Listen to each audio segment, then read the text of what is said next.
Dallas Mavericks having the worst season in NBA history? The 1973 76ers went 9-73 in a 17-team NBA, the most losses by any team ever. But I would argue that the Mavs are actually having a worse year. Not only have they lost Luka Doncic in a trade that may go down as the worst in NBA history, not only have the Lakers now won 6 straight games with Luka and are second place in the Western Conference, but also the Mavs supposedly made these moves in order to go all in on winning now. And I would argue Luka led them to the finals last year. He was their path to winning now, but even if he wasn't, shortly after the Luka trade, Anthony Davis went down with an injury that he at first said would be small. Came back, try to get it loose, but it's not that serious. I'm fine. Now it is possible he won't play another game this season. To make things even worse, Kyrie Irving just tore his ACL, and we have to question, will Kyrie ever be the same player again? So today we are going to look at the downfall of the Dallas Mavericks. Are they cursed? Did you know that they even just raised ticket prices? And we're also going to look at 2 other potential NBA long-term disasters in the 76ers with Embiid and the Spurs with Wemby's injury. So what's up, Mike here, and all right, Lockbox Nation, we are back live on your station, and shout out to the subs who always show love. Today, we will be hopping into I've never seen a team collapse this fast in the NBA history by Mike Korzimba. Make sure you go ahead and check out his channel. Link will be in the description box below. And if it's not, charge it to my head, not my heart.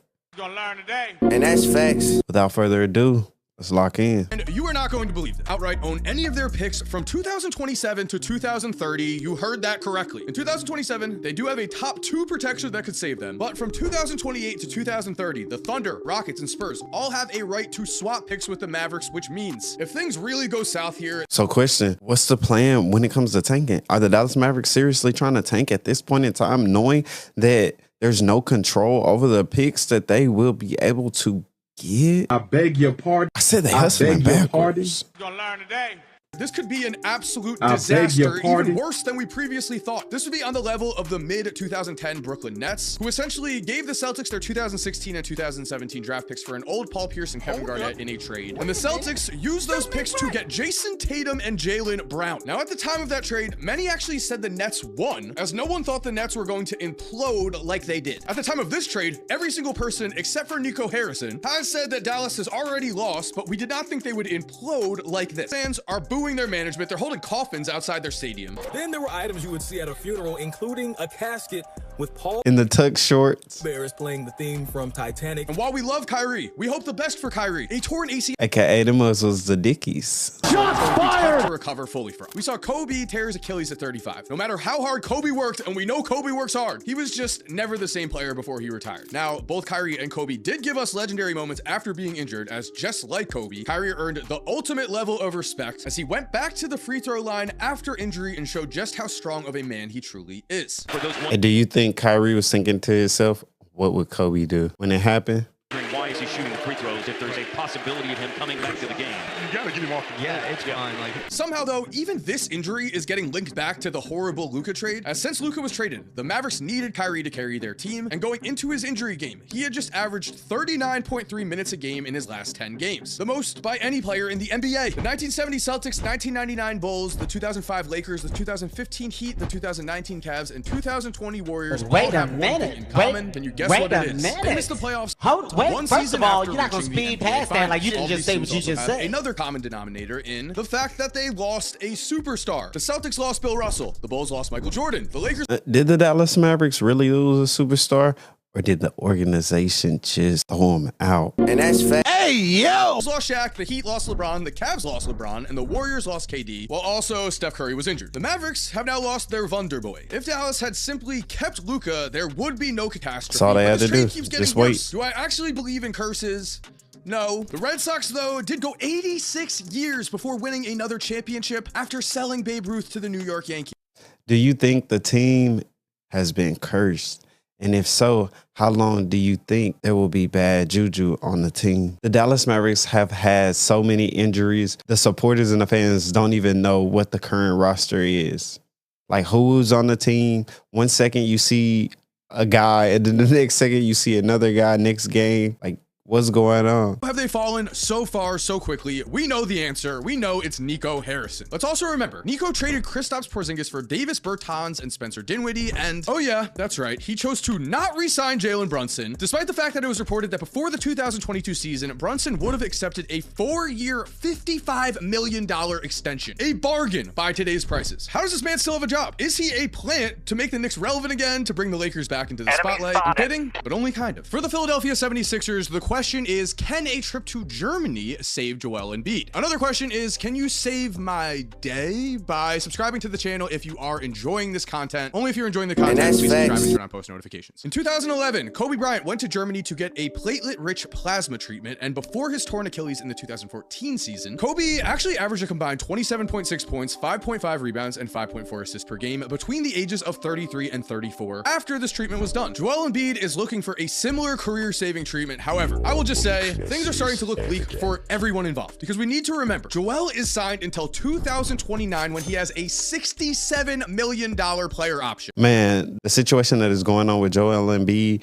is just being a player that's capable of dominating in the Olympics. I beg your pardon? I said he turned his back on Cameroon. Because of this ridiculous contract that the Sixers themselves agreed to, it has already been reported that Philly is trying to look and force Embiid to medically retire next season, potentially. That will only happen if Embiid does not play for an entire year straight. And then an independent doctor would come in, evaluate if Embiid has a future in playing basketball, and if that doctor said he doesn't, the Sixers would be able to void the tremendous contract they owe him. But the thing is here, let's just be realistic. Joel Embiid has come back from injury time and time again. The man is owed $60 million a season until 2029. So as long as he's able to stay healthy enough, as long as he's able to play 20 minutes a game, even play 20 games a season, you're going to be finding Embiid sitting on the Sixers bench, occasionally going out there to play and destroying their salary cap. Man, I'm not gonna lie, Joel Embiid with this situation, if you can get him healthy, just load manage that boy into the playoffs if you can make it.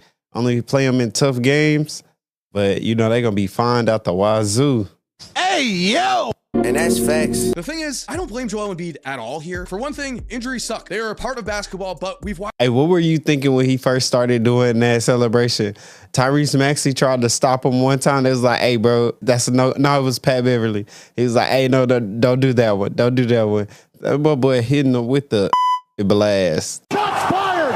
Shots! Kawhi Leonard's career, Derrick Rose's career. It happens. It always is unfortunate. The other thing, though, is it is very possible that the Sixers' own medical staff absolutely screwed Joel Embiid here. Listen to this. On February 24th, about 2 weeks ago, when asked if Embiid was going to be shut. Hey, before he goes into the details, whose medical staff is currently the worst in the NBA? Is it the Philadelphia 76ers or is it the Dallas Mavericks? Shots fired! Sixers head coach Nick Nurse said the Sixers were, quote, not at that point at all. Just again, we are playing and testing and trying to figure it out and go from there. Of course, since that comment, Embiid is not only shut down, but they're trying to medically retire the man. Things have taken such a drastic turn, seemingly out of nowhere, if we were just relying on Nick Nurse's words. But if we're actually watching Joel Embiid play, we have seen that he's been fighting through injury this entire year. This is where the Sixers staff might be to blame. You can decide. But in order to get Joel Embiid on the court this year, the 76ers medical staff has given Embiid frequent injections into his left knee. They have done this to one of the most injury-prone superstars we have ever. Let me find out Joel Embiid about to get shipped off. No, ain't no knee problems gonna be happening. And next thing you know, there will be no knee problems affecting him in his game because the Lakers, but I'm looking. You're gonna learn today.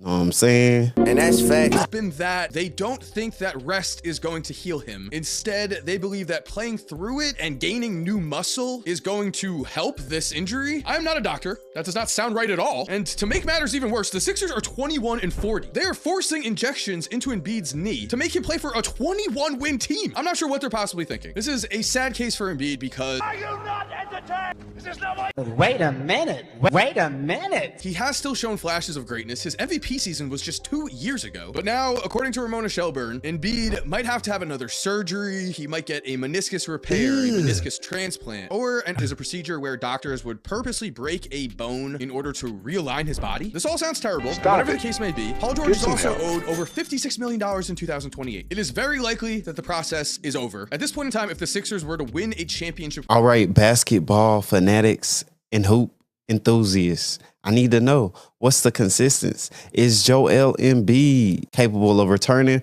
or should he hang it up? You're gonna learn today. With Embiid. I would say that would be one of the greatest franchise comebacks we have ever seen in all of sports. It is much more likely that the Sixers are going to be forced to rebuild sometime soon, which is very unfortunate for Tyrese Maxey. We may see him in another soon. Finishing off with Wemby and his season-ending deep vein thrombosis. All right, so we're getting into Wemby now. Should we be worried long-term here? This is a condition where blood clots form in a vein deep within the body, and it's serious. Chris Bosh's career ended way too early due to blood clot issues. Those started in his lungs. Do y'all think Wemby's condition or the situation that's going on around Victor Wembanyama's blood clotting situation is gonna be something that keeps him from being able to get paid? Do you think teams and ownerships will look at him as a risk instead of a reward? I need to know. It's tough, man.